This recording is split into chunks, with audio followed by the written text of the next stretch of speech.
Hello everyone, how are you doing? तर आज आपण एका पवित्र ठिकाणी भेट देणार आहे, जे आहे स्वामी गगनगिरी महाराजांचा आश्रम. तर हा आहे आश्रमाबाहेरचा व्ह्यू आणि सुंदर अशी नदी वाहते. चला तर मग आश्रमाच्या आत जाऊन या पवित्र ठिकाणाचा अनुभव घेऊया.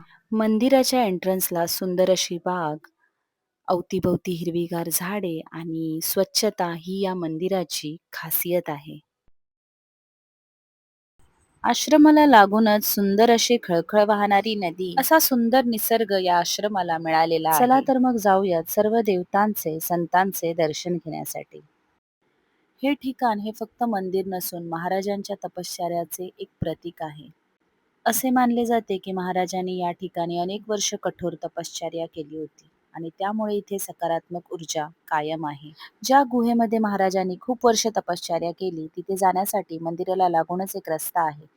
पण पाऊस असल्यामुळे तो बंद होता. तर या आश्रमाचे अजून एक मोठे वैशिष्ट्य म्हणजे इथे मोठी गौशाला आहे.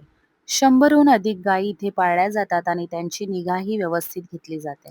तर इथली स्वच्छता, निसर्ग, गायी, गुरे, वासरे या सर्वच गोष्टी मनाला पॉझिटिव्हिटी देतात. आणि या सकारात्मक ऊर्जेचा जर तुम्हाला अनुभव घ्यायचा असेल तर नक्कीच या ठिकाणाला भेट द्या. आणि व्हिडिओ आवडल्यास लाईक, शेअर, सबस्क्राईब करा. भेटूया पुढच्या ब्लॉगमध्ये. Thanks for watching.